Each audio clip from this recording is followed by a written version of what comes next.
Bismillah, alhamdulillah, wassalatu wassalamu ala rasulillah, wa ala alihi wa sahbihi wa man walah, wa la hawla wa la quwwata illa billahi amma ba'du.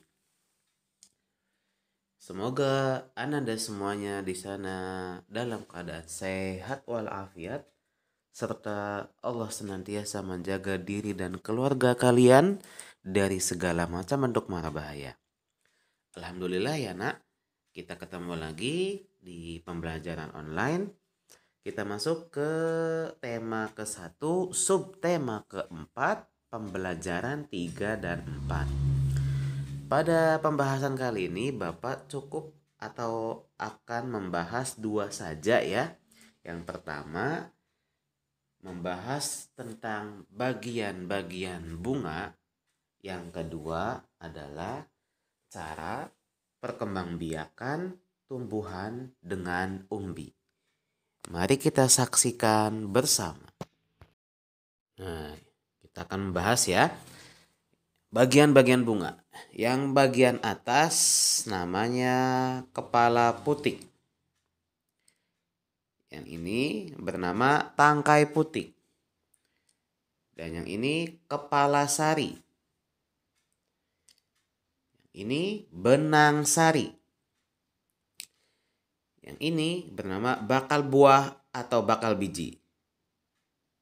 Yang ini adalah mahkota. Yang ini dasar bunga. Kemudian kelopak. Kemudian tangkai bunga. Untuk kepala putik, tangkai putik, dan bakal buah menjadi satu kesatuan, yaitu putik. Nah, selanjutnya kita akan membahas apa fungsi dari macam-macam bagian bunga ini. Yang pertama, benang sari. Benang sari adalah alat kelamin jantan bagi tumbuhan.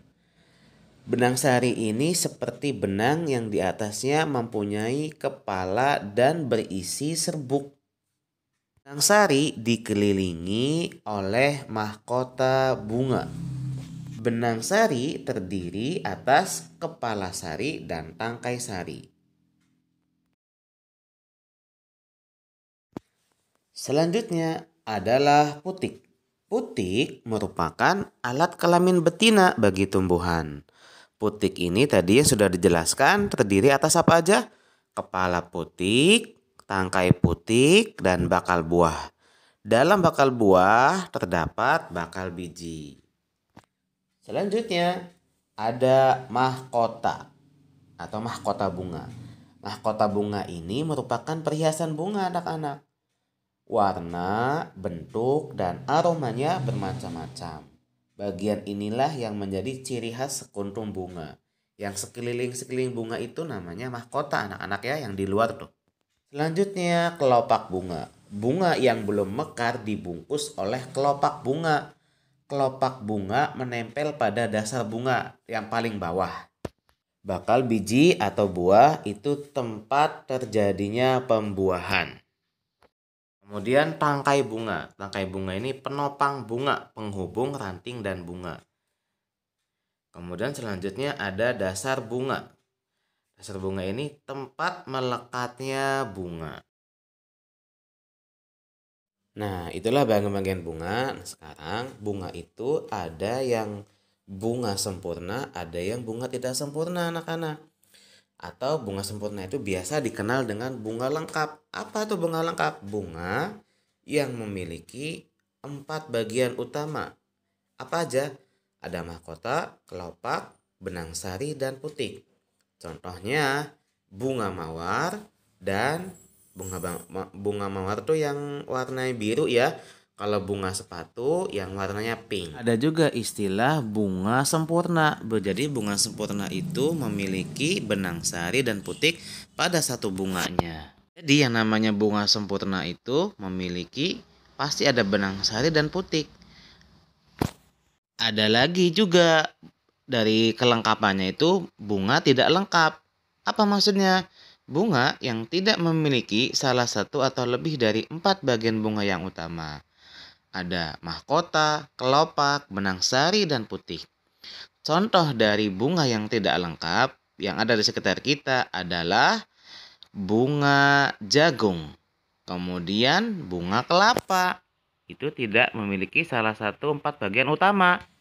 Ya, kita lihat di sini pada halaman 110 ada di situ umbi pada tumbuhan.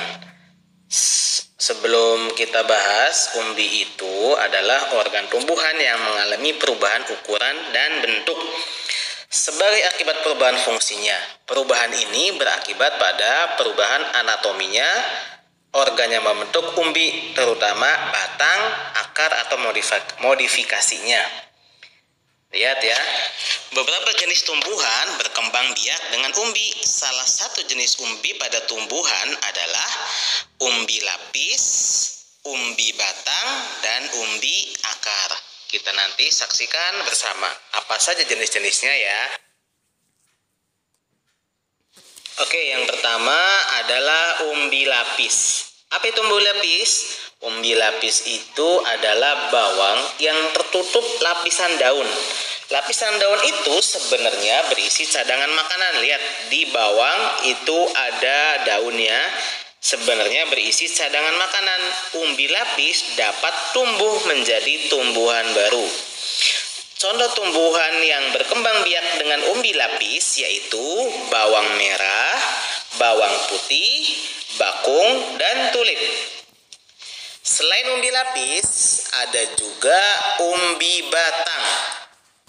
Nah, umbi batang ini adalah, kita lihat di sini, umbi batang adalah batang yang tumbuh di dalam tanah. Ya, lihat, batang yang tumbuh di dalam tanah dan membentuk umbi. Umbi batang juga berisi cadangan makanan. Lihat di situ tunas yang tumbuh. Nah, tunas yang tumbuh itu nanti akan menjadi tumbuhan baru lagi, akan membentuk tumbuhan buah lagi, umbi lagi nantinya, tapi di dalam tanah. Umbi batang juga berisi cadangan makanan. Jika ditanam, umbi batang dapat tumbuh menjadi tumbuhan yang baru. Contoh tumbuhan yang berkembang biak dengan menggunakan umbi batang yaitu kentang dan ubi jalar. Kemudian selanjutnya adalah umbi akar. Umbi akar ini adalah akar yang membesar berisi cadangan makanan. Jika umbi ini ditanam, jika umbi ini ditanam bersama dengan pangkal batang, maka akan tumbuh tunas. Lalu tunas inilah yang menjadi tumbuhan baru. Umbi akar ini juga bisa dibedakan lagi berdasarkan asalnya.